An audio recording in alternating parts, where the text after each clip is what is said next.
First, I'd like to welcome you all to our presentation, Pump Lift Stations 101.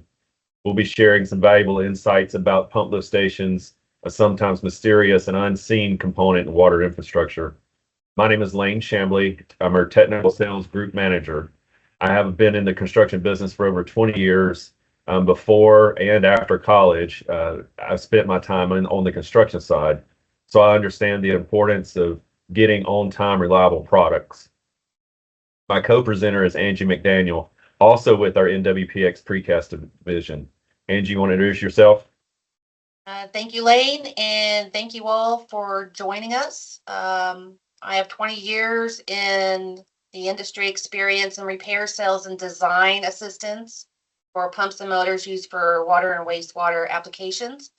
I hope you enjoy our presentation and can take away some useful knowledge. Thank you, Angie.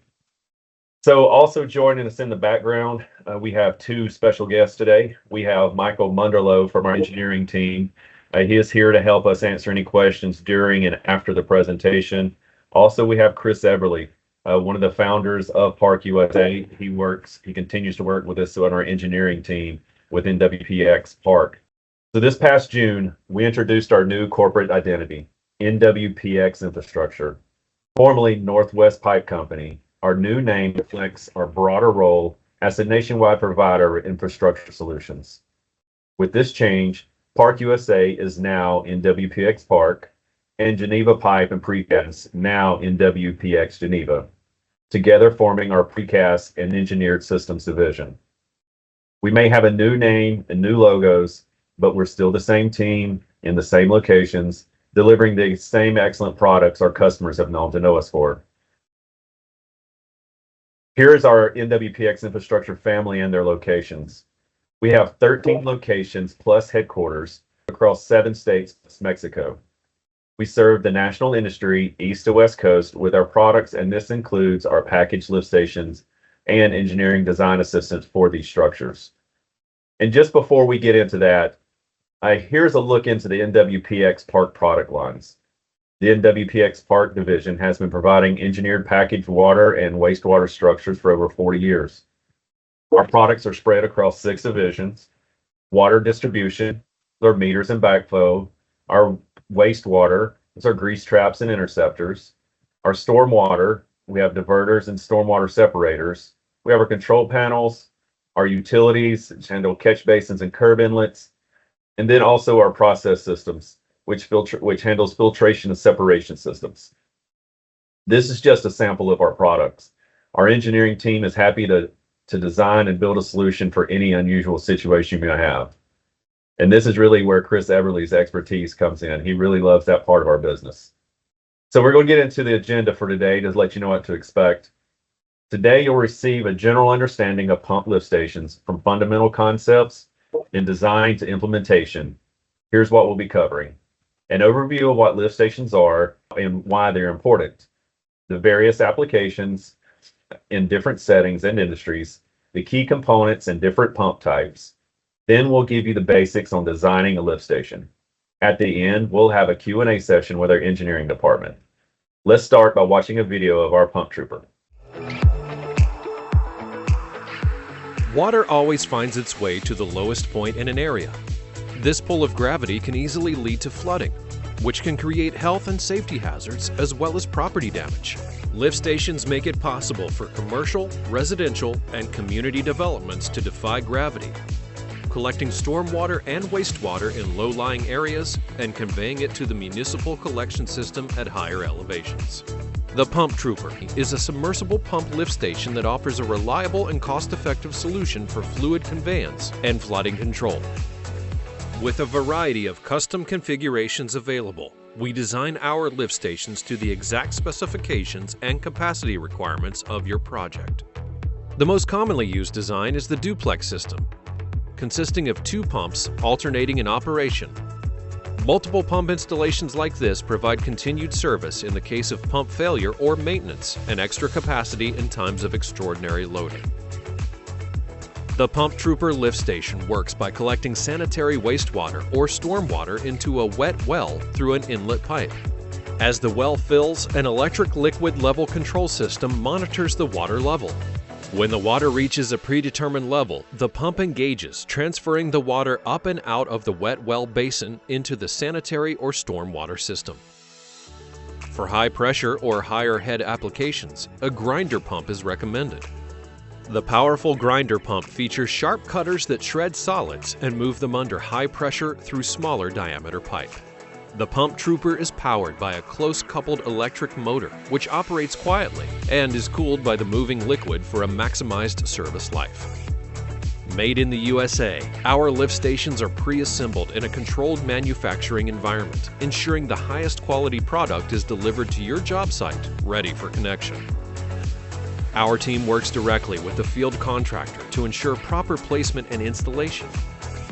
Designed for the unique demands of commercial, industrial, medical, and residential environments, the Pump Trooper meets all building codes and comes with a variety of application-specific pump styles. The valve assembly can be housed in the wet well basin for smaller stations or in a pre-assembled valve vault for larger stations. Pump Troopers are available in precast concrete or fiberglass construction in a variety of sizes and with a selection of interior liners and an optional remote maintenance alarm. From corporate business parks to residential complexes, contractors, engineers, plumbers, and building managers rely on the trusted performance of Pump Trooper lift stations to keep their stormwater and wastewater moving onward and upward. All right, so what is a lift station?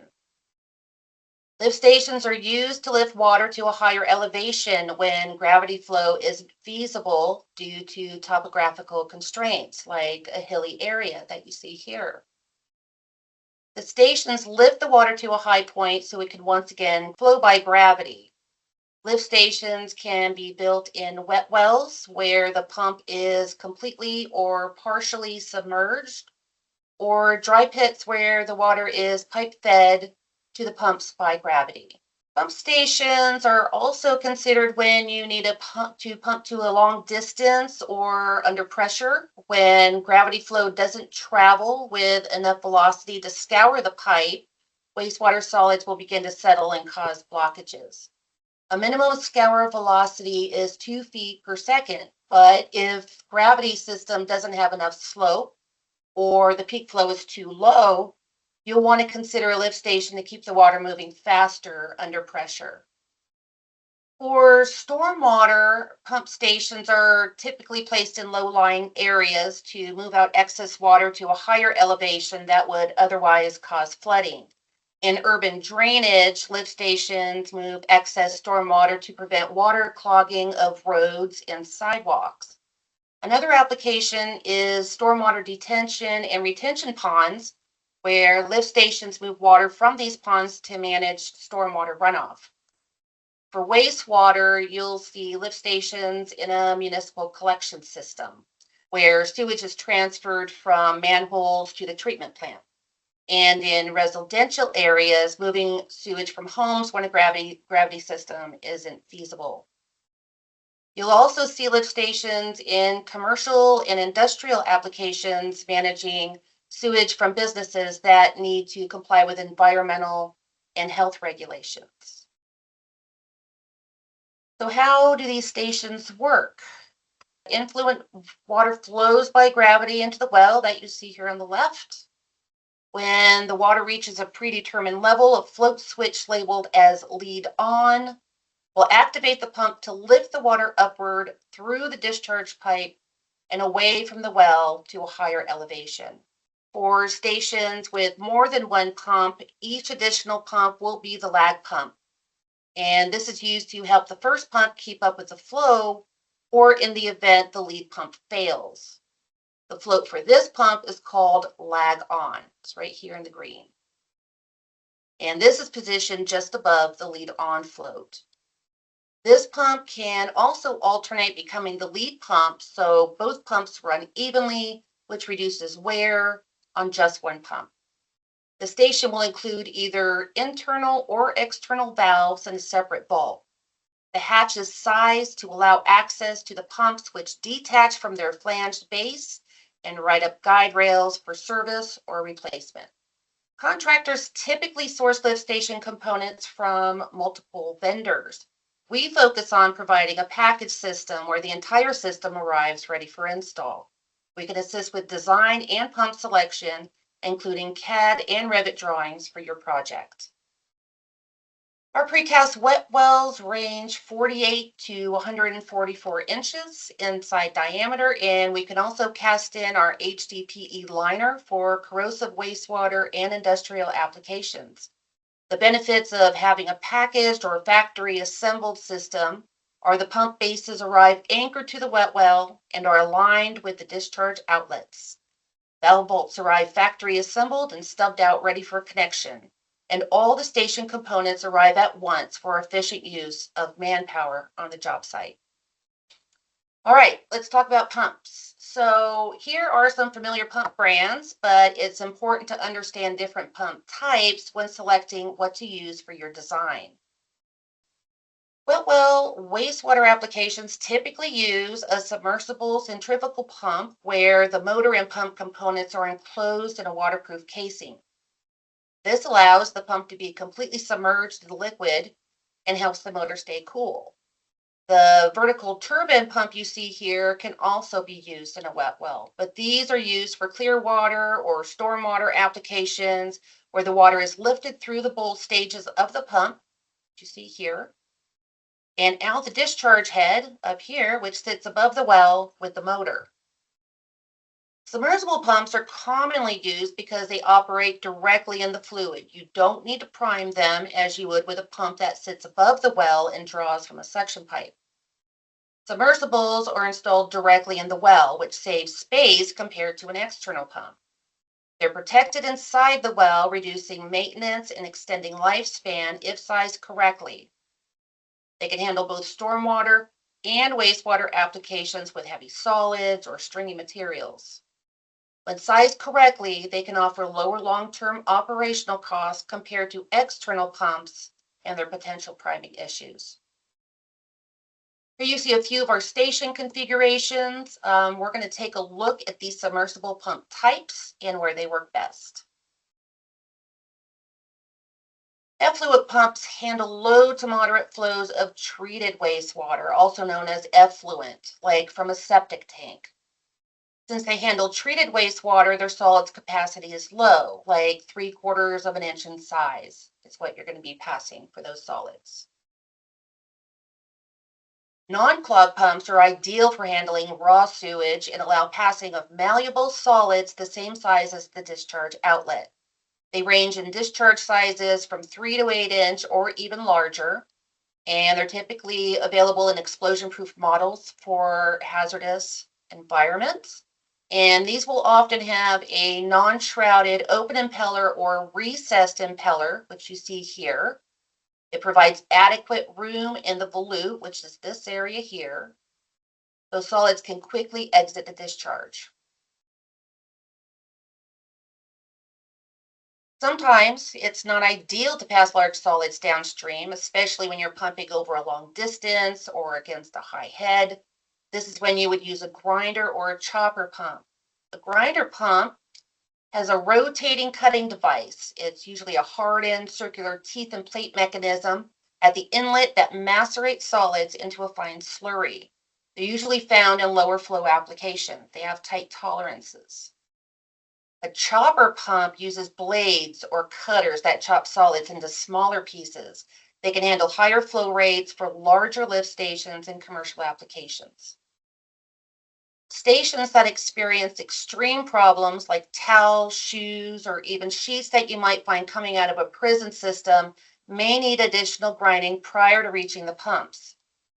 This is where you might want to contact us to help you size one of our macerator stations, which are available in an inline or channel configuration.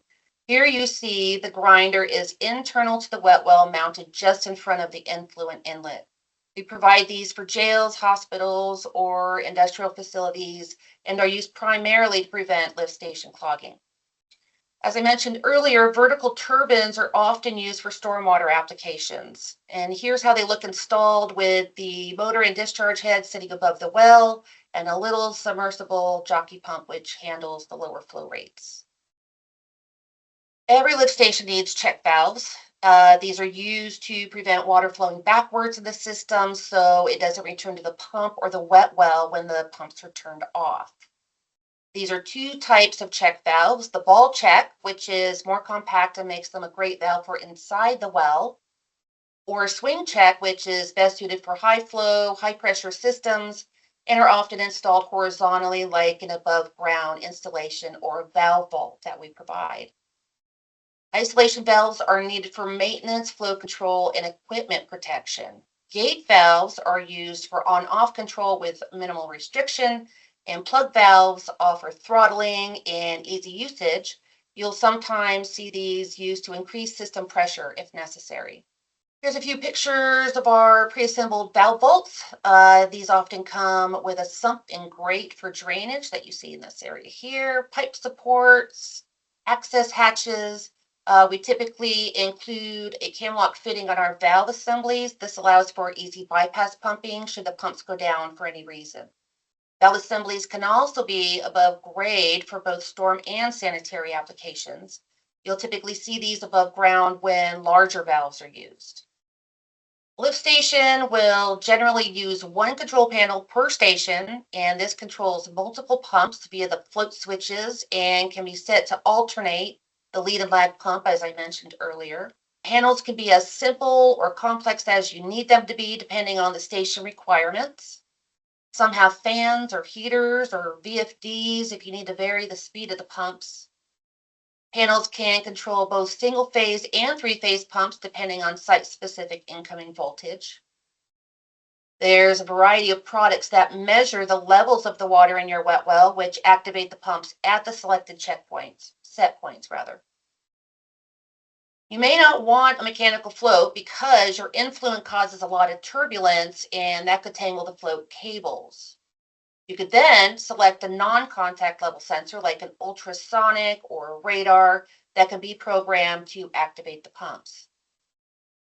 Radar may be a good choice if you have a thick foam blanket that forms, which might prematurely tip a float or that an ultrasonic can't punch through to accurately sense the water surface. So just remember, these are control options available to you. Keep in mind our stations have a number of optional accessories like backup generators, linings, heaters, lightings. Davit cranes are needed to pull the submersible pumps out of the well, and these are typically portable units that attach to a base at the surface when needed. They can use a hand winch or an electric winch and are sized for the weight of the pumps and the depth of the wet well. We provide H2S vents in our stations, but some residential neighborhoods might require odor control systems, and these draw out and patch the H2S over carbon media to reduce odor. Lane will provide more information on accessories and controls later on in the presentation. Okay, we're here. Let's design a pump station. So here's our project. This is a residential housing community that requires a wastewater lift station to transfer wastewater to a nearby sewer. And here's our conditions. We have 150 homes in the community. We need to extend the sewer a quarter mile to connect to a manhole. From the manhole, it will gravity feed to the public sewer system. The inlet piping is 15 feet deep. The only single phase voltage is available at this site. Interior protection of the wet well is going to be required. So you reach out to NWPX to help you with your design, but first you need to determine your flow so the pumps in the wet well can be sized. Here's the design steps we're going to go through. The goal is to end up with a complete station design with drawing and specification for our project.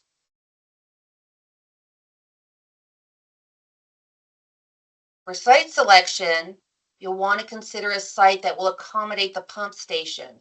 Think about the location in terms of accessibility. Will the station be easy for vehicles and personnel to access? A davit crane can assist with pulling the pumps to the surface, but will the site accommodate a service truck for personnel to load or service the pump? Assess the terrain for proper drainage and elevation for gravity flow.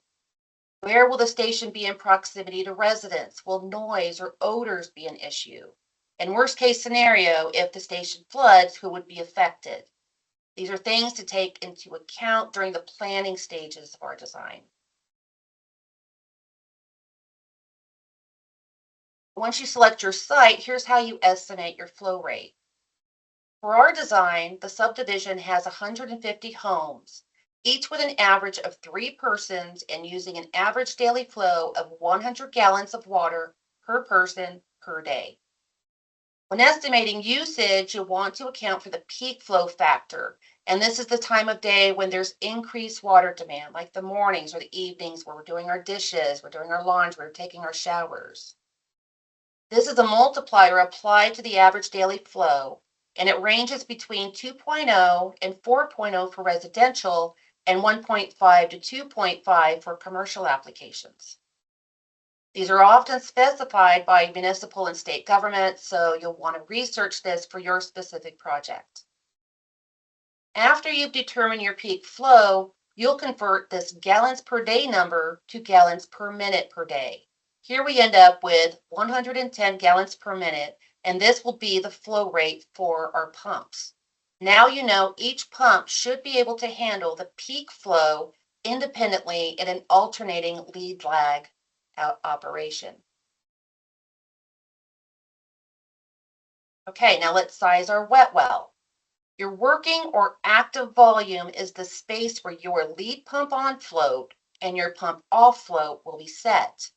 This space can vary depending on the height of the pump or how deep you make your wet well, but we need to know at a minimum how many gallons need to be in this space. Now this is because a submersible pump has a maximum amount of starts per hour. It varies between pump manufacturers, but this is usually somewhere between 4 to 6 starts per hour. Exceeding these starts causes what's known as short cycling, and this will wear your pumps down and cause overheating issues. Here we're using 6 starts per hour or 10 minutes per pump cycle. In this example, we arrived at our active volume by multiplying the 10-minute cycle time by our 110 gallons per minute flow rate and divided this by 4. As shown in the formula, we arrive at 275 gallons. This is the minimum volume required between your lead pump on float and your pump off float. But Angie, how do we know where to set our active volume floats? And I'm glad you asked, because a wet well has so many gallons per foot depending on its diameter. A 6-foot diameter well will have 212 gallons a foot. A 10-foot diameter well will have 588 gallons per foot. But let's say we have space on our site for a 5-foot diameter wet well, which has 147 gallons per foot. Our active volume at 275 gallons will use 2 feet of our tank space. Now we know our lead pump on and our pump off floats will need to be set at a minimum 2 feet apart.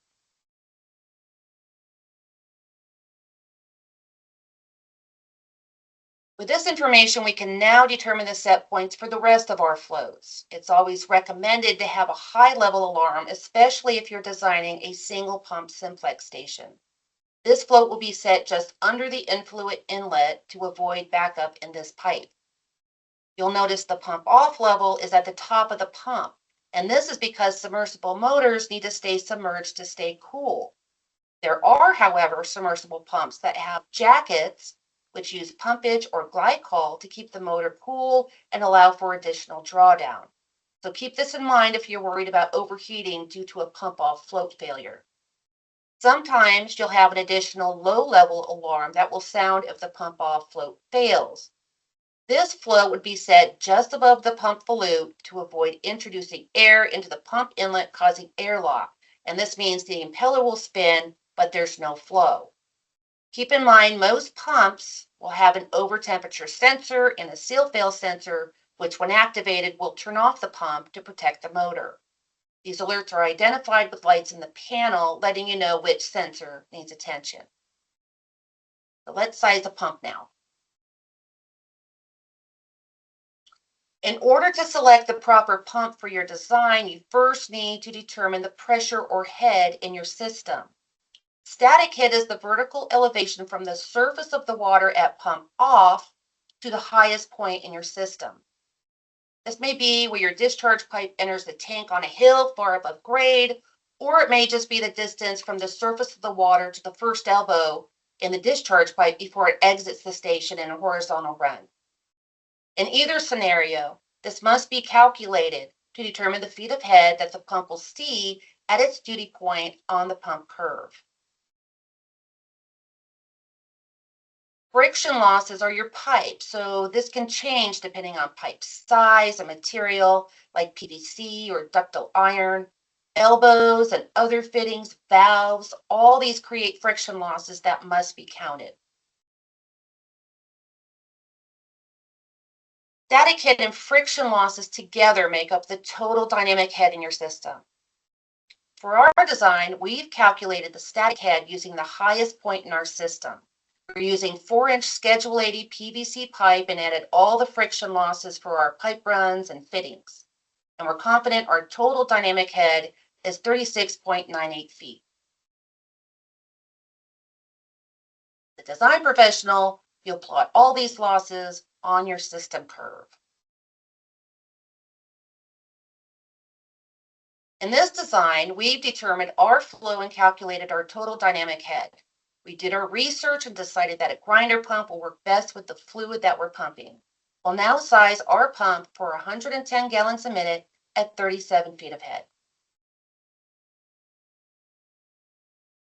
Pretty much every pump manufacturer will have a free pump selection software on their website. They all use either IntelliQuip or Pump Flow. All you have to do is add your operating conditions. Here we've added 110 gallons a minute at 37 feet, and the selection software will provide suitable selections listed by efficiency or horsepower. Your selected pump will have an associated pump curve showing exactly where your pump will run on the curve. This is the pump duty point and is shown with the red triangle. This is also exactly where your system curve you created intersects with the pump curve for this pump model. The shaded yellow area would be the preferred operating range or the best efficiency zone for this particular model. The 3 curves are each a different sized impeller trim. Ours will use an impeller trim to 4.5 inches and will operate solely on this curve. A VFD in your panel allows you to operate through multiple curves along your system curve. Where the curve terminates on the left is called the pump shutoff, meaning it's at zero flow and your pump isn't doing anything. And this is why we calculate static head at the highest point in our system instead of just the elevation at the point of discharge, because the pressure would shut off the pump before the flow ever reached its destination.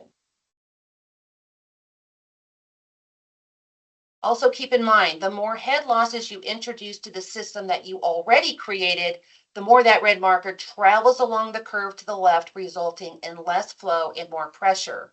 So if you decide to add an additional fitting or valves or the static head increases, make sure you plot this on your system curve to see how it's going to affect your pump selection. At this point in the process, we've calculated our daily flows, we've sized our wet well, we've calculated the total dynamic head and plotted our system curve, and we've made our pump selection. Now we can move on to drawing, specs, and explore control and accessories for our station. This completes my portion of the design. I'll now hand this back over to Lane, who will take us through the remaining steps. I'd like to get started. We'll get back into the controls for the duplex system here. Most duplex systems, the pumps will work in a lead lag operation. This helps with even wear on the equipment and redundancy. The pumps will be triggered by our alarms. The low level turns the pump off to prevent running dry. The lead level turns the pump on, the primary pump. The lag pump level will activate the second. The high level alarm does exactly what it says. It triggers an alarm when the water level reaches a critical height, typically close to the inlet pipe. Some of the unique control features for this system is, like we'd mentioned, the lead lag system, like I said, to help even out the wear and tear on the pumps as they alternate operations. The variable frequency drive, it enhances our efficiencies and performance and operational flexibility. On this, Angie had mentioned it before, on this project, we were able to use a VFD. We were able to go from a single phase 240 volt to a three phase 240 volts. And Angie mentions also too, but you can use other things to trigger those alarms. You can use pressure transducers to adjust in real time based on incoming flows. You know, if the floats then kind of become a backup. As mentioned by Angie, sometimes turbulent flows or foam could prevent floats from working properly. So in those instances, the pressure transducer is a better choice. The IoT communication systems that work with internet platforms provide efficient and cost-effective software solutions for monitoring, reporting, and enhance the serviceability. Along those lines, we do offer several levels of IoT control systems with varying alert and communication features.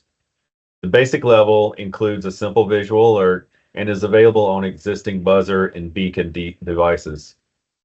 The enhanced level adds text message alerts and is available with text light and Omni beacon devices. The premium level also includes a web-based app and multi-user administration. These features are available on Omni beacon, Embedded Works, and Wacom Intuition 6 devices. The elite level includes all features plus a mobile app and two-way communication and are available on Grundfos CUI and Wacom Intuition 6 devices. The enhanced, premium, and elite plans all leverage existing control panels, upgrading the beacon or incorporating the IoT device to system sensors. Some of our main accessories include guide rails and lifting change, which are typically standard all stainless steel. These help with the installation and the removal of the pumps so the maintenance team doesn't have to enter the wet well. Access hatches. These are there to provide easy access along with safety nets to prevent accidental falls.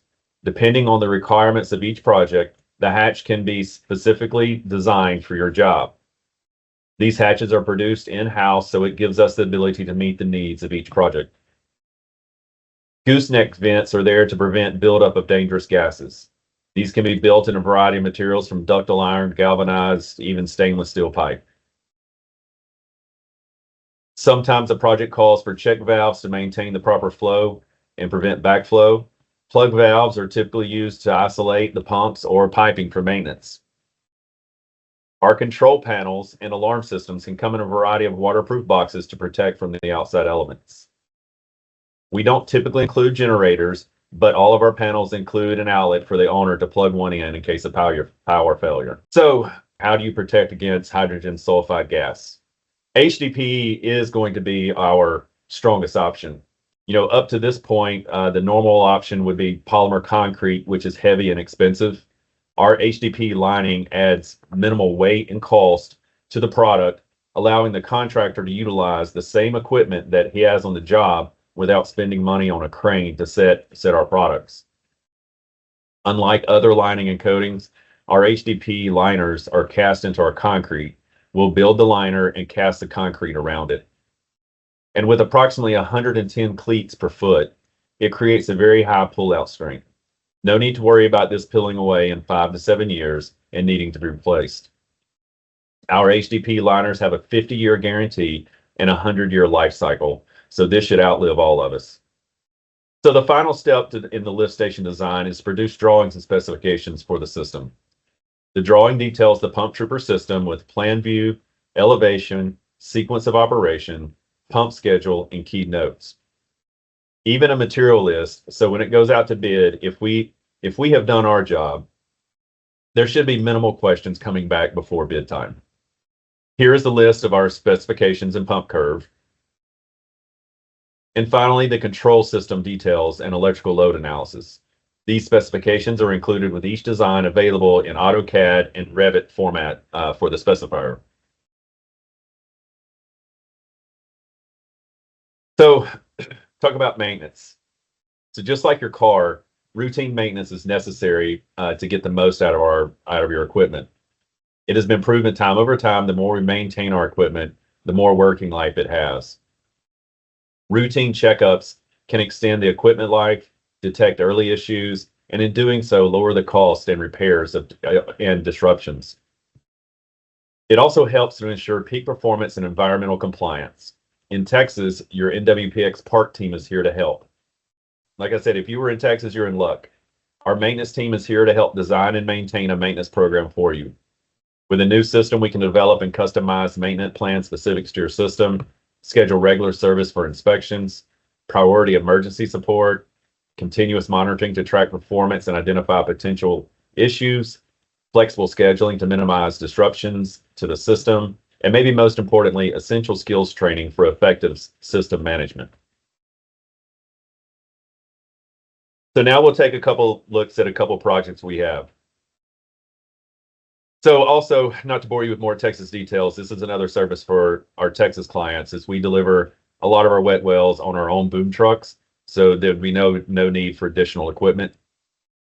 Outside of that, we do have to, even here in Texas, sometimes depending on the size of the project, this is a 12-foot diameter precast lift station. We'll need additional equipment to handle that one to get it offloaded. So here's one specific project that we had. It was for a detention pond application where we needed a stormwater lift station to transfer water from the detention pond to a roadside ditch. We only have a total of 25 feet of dynamic head. The detention pond has a volume of 300,000 cubic feet, which is approximately 2.24 million gallons of water. In this particular county, the stormwater regulations require the pond to be drained in no more than 48 hours. The specifier in this event went conservative and wanted a 24-hour empty, so they sized the pumps accordingly. The calculations resulted in designing a pump that was able to pump 1,558 gallons per minute that would remove all 2.2 million gallons of water in about 26 hours. This is a lead standby configuration, which means each pump would need to perform the same in case of failure. We are pumping directly into the square storm structure you see, and that will carry the water back into the local storm system. Also in this particular job, there is no power, so you can see the generator is plugged into our control panel for operation. Here is a project in Middle America, East Alton, Illinois, just north of St. Louis. This was a large project for us, having 3 pump trooper lift stations on it. The biggest one having a 144-inch stormwater lift station, which was a quadplex submersible non-clog pumps, a 96-inch sanitary lift station with a duplex submersible non-clog pumps, and 60-inch 9.5-foot sanitary lift station with duplex inline grinder pumps with stainless steel bodies. This is one we haven't mentioned yet, so let's just take a closer look at this one.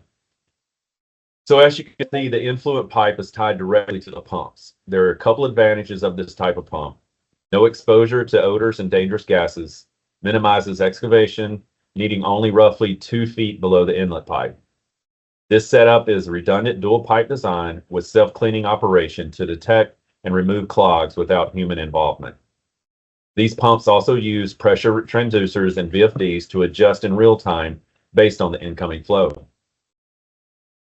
This is one of our smaller units. It's only 48 inches in diameter, just like the standard sanitary manhole. This valve vault is fairly simple with 2 2-inch ball valves and a quick connect coupling.